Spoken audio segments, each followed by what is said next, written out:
যে পতাকাটা কিনছি 350 টাকা দিয়ে। এই পতাকাটা যে পতাকা এখন কোনো দামই নাই। আজকে আমাদের দিন ছিল না, এই যে কারণে আমরা হারছি। আমাদের ভাই কপাল খারাপ। যেই খেলা দেখলাম, যেই খেলা দেখাইলো, ভাষা নেই কোনো। এভাবে হেরে যাবে খুব কষ্টদায়ক, মেনে নিতে পারছি না। রেফারির শেষ বাঁশি বাজতেই এক নিমিষেই স্তব্ধ হয়ে গেল হাজারো সমর্থক। হৃদয় ভাঙা আক্ষেপে মুহূর্তে বিষাদময় হয়ে উঠল পুরো এলাকা। বিশ্বকাপের মঞ্চ থেকে ব্রাজিলের এমন আকস্মিক বিদায় কোনোভাবেই মেনে নিতে পারছেন না সেলেসাও ভক্তরা। চারদিকে শুধুই কান্নায় ভেঙে পড়া মুখ আর সমর্থকদের চোখের জল।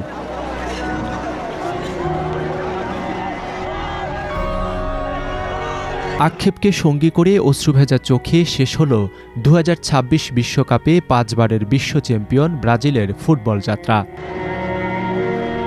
নেইমারের যে অপূর্ণতা সেটা আসলে দিন শেষে আমাদের ভুগিয়েছে, যার কারণে আমরা এই ম্যাচটি হেরেছি। এভাবে পেনাল্টি মিস করাটা আসলে কোনোভাবেই উচিত হয় নাই। যে পতাকাটা কিনছি 350 টাকা দিয়ে। এই পতাকাটা যে পতাকা এখন কোনো দামই নাই। ব্রাজিল যে সময় ম্যাচ জিতছে এই সময় এটা কিন্তু অনেক দাম ছিল। সবসময় সবার দিন থাকে তা এমন না, আজকে আমাদের দিন ছিল না, এই যে কারণে আমরা হারছি। এখন আর কাউকে সমর্থন করবো না, শুধু খেলা দেখবো, কোনো সমর্থন নাই, দল একটাই ব্রাজিল। 6 জুলাই বিশ্বকাপের নকআউট পর্বের ম্যাচে নরওয়ের মুখোমুখি হয় 5 বারের বিশ্ব চ্যাম্পিয়ন ব্রাজিল। আর সেই ম্যাচ দেখতে রোববার সন্ধ্যা থেকেই ঢাকা বিশ্ববিদ্যালয় এলাকায় জড়ো হতে থাকেন হাজারো ব্রাজিল সমর্থক। খেলা শুরু হতেই টিএসসির রাজু ভাস্কর্য আর পায়রা চত্বর জুড়ে তখন উৎসবের আমেজ। প্রিয় দলের জার্সিতে নানা স্লোগানে মুখর হাজারো সমর্থক। আকাশে মেঘ, সাথে ইলশেগুড়ি বৃষ্টি। সবকিছু উপেক্ষা করে এক উৎসবমুখর পরিবেশে অপলক দৃষ্টিতে বড় পর্দায় খেলা দেখতে থাকেন সমর্থকেরা। প্রথমার্ধের খেলা চলাকালীন সমর্থকেরা আত্মবিশ্বাস নিয়ে বলেছিলেন ম্যাচটা ব্রাজিল নিশ্চিত 2-0 ব্যবধানে জয় পাবে। আমরা জিতবো, আমরাই জিতবো। খেলা শুরু শেষের আগেই গোল দিয়ে দেবো দুইটা। কিন্তু সমর্থকদের সেই আনন্দের রেশ বেশিক্ষণ স্থায়ী হয়নি। ম্যাচের মাত্র 14 মিনিটের মাথায় পেনাল্টি মিস করে বসে ব্রাজিল। মুহূর্তেই যেন হাজারো ভক্তের মনে হতাশার কালো মেঘ জমে।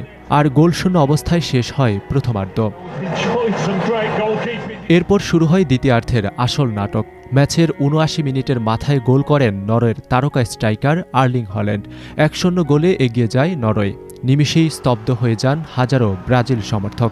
আর সেই সুযোগে উল্লাসে মেতে ওঠেন সেখানে থাকা তাদের চিরপ্রতিদ্বন্দ্বী আর্জেন্টিনা সমর্থকেরা।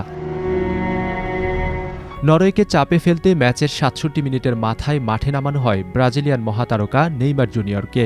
কিন্তু শেষ রক্ষা আর হলো কোথায়? ৯০ মিনিটের মাথায় আবারও হল্যান্ডের সেই বিধ্বংসী আঘাত। তার জোড়া গোলে ম্যাচের সম্পূর্ণ নিয়ন্ত্রণ চলে যায় নরওয়ের হাতে। একদম শেষ মুহূর্তের অতিরিক্ত সময়ে পেনাল্টি থেকে এবারের আসরে বিশ্বকাপের শেষ গোলটি করেন নেইমার জুনিয়র। কিন্তু এতে করে ব্যবধান কমলেও পরাজয় ঠেকাতে পারেনি ব্রাজিল। ফলে ২-১ ব্যবধানে হেরে বিশ্বকাপের এবারের আসর থেকে বিদায় নেয় 5 বারের বিশ্ব চ্যাম্পিয়নরা। চোখের সামনে এমন পরাজয় কোনোভাবেই মেনে নিতে পারছিলেন না সমর্থকেরা। রেফারির শেষ বাঁশি বাজার সাথে সাথেই টিএসসির পায়রা চত্বর জুড়ে শুরু হয় কান্নার রোল। বৃষ্টির মধ্যে ভাই অনেক আশা নিয়ে খেলা দেখতে আসছিলাম, বাট আমাদের ভাই কপাল খারাপ। আমাদের ব্রাজিল সাপোর্টারদের হচ্ছে কপাল এত পরিমাণে সব জায়গায় আমাদের খারাপ। আপনার নরওয়ের সাথে একটা ম্যাচ, এটা খুবই দুঃখজনক ভাই। নেইমারের জন্য খারাপ লাগছে। নেইমারের লাস্ট বিশ্বকাপ ছিল। সবচাইতে ভালো লাগার কারণটা হলো নেইমার একটা গোল দিছে, আমরা মনে করি এটাই আমাদের জন্য ওয়ার্ল্ড কাপ। আমার ছোট বোন ও কিন্তু কান্না করে দিছে, বড় সে তো অনেক বড়, আমার থেকেও বড়, সেও কান্না করে দিছে। মানে কি করার, এখন যে যে দলকে অনেক বেশি সাপোর্ট করে, ভালোবাসে, আন্তরিকতা থেকে আবেগ একটা চলে আসে, আমরা নিজেদের আবেগ কিন্তু কন্ট্রোল করতে পারি না। চারপাশের আবেগঘন মুহূর্তের মাঝেই টিএসসির এক কোণে চুপচাপ বসেছিলেন নারায়ণগঞ্জ থেকে খেলা দেখতে আসা জিসান। তার বুক জুড়ে কষ্ট আর আক্ষেপের পাহাড়। যেই খেলা দেখলাম, যেই খেলা দেখাইলো, ভাষা নেই কোনো। ভাবছিলাম বৃষ্টিতে ভিজে একটা জয় নিয়ে বাসায় যাব, বাট জয়টা আর হলো না। হারার পর ফেসবুকে ঢুকতেছি না। আমি জানি আমি যদি মেসেঞ্জার বা ইনস্টায় ঢুকি সবাই আমারে পচাবে, আমি এই জন্য আমি ঢুকতেছি না লিটারেলি। ম্যাচ শেষে মাঠের সেই চিরচেনা বৈরিতা আর কথার লড়াই শুরু হয় আর্জেন্টিনা ও ব্রাজিল সমর্থকদের মাঝে। ব্রাজিলের বিদায়ে সমালোচনা করলেও কেউ কেউ আবার দুঃখ প্রকাশ করে তাদের প্রতি সমবেদনা ও শুভকামনাও জানাচ্ছিলেন। 7 আপ আমি কিনে দিতেছি, সুন্দর মতো 7 আপ দিয়ে গোসল করে আর্জেন্টিনা এসে পড়েন ভাই। অসম্ভব এটা ভাই, অসম্ভব, কোনোভাবে সম্ভব না এটা। ব্রাজিল যখন নাই তখন কাউকে সমর্থন দেওয়া, যে কটা ম্যাচ আছে প্রত্যেকটা ম্যাচই দেখবো যারা জিতবে। এইবার ওয়ার্ল্ড কাপ পাওয়ার চান্স আছে ফ্রান্সের।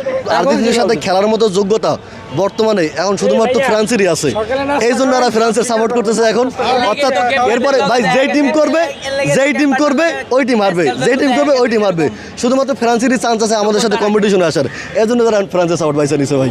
হারের গ্লানি সত্ত্বেও নেইমারের গোল করাটা বড় পাওনা সমর্থকদের কাছে। তবে কেউ কেউ কোচের ভুল কৌশল নিয়েও ক্ষোভ প্রকাশ করলেন। এই আঞ্চলকদের অধীনে হে বিনি আসিল, রদ্রিগো আসিল, রিয়াল মাদ্রিদও অনেক শিরোপা নিয়ে দিয়েছেন, তো আমাদেরকে হতাশ করছে। নেইমারকে না নামাতে এক পর্যায়ে এসে তারা ভেবেছে আসলে যে মানে নেইমারকে না নামালেও তারা হয়তো ভালো খেলবে, এই ওভার কনফিডেন্সের কারণে কিন্তু আজকে ম্যাচটা হারে। নেইমারকে পরে নামানো হয়তো কোচের ভুল, অনেক এভাবে হেরে যাবে, খুব কষ্টদায়ক, মেনে নিতে পারছি না। আমার মনে হয় নেইমারকে আরও আগে নামানো উচিত ছিল। দিয়াগো সিলভারকে কোচের দায়িত্বটা দেওয়া হোক। দিন শেষে ট্রফি যার ঘরেই যাক না কেন, টিএসসির এই বৃষ্টি ভেজা রাত আরও একবার প্রমাণ করল বাঙালির ফুটবল আবেগ, ভালোবাসা আর এই উন্মাদনা সত্যিই অতুলনীয়। শাহাবুদ্দিন, প্রথম আলো, ঢাকা।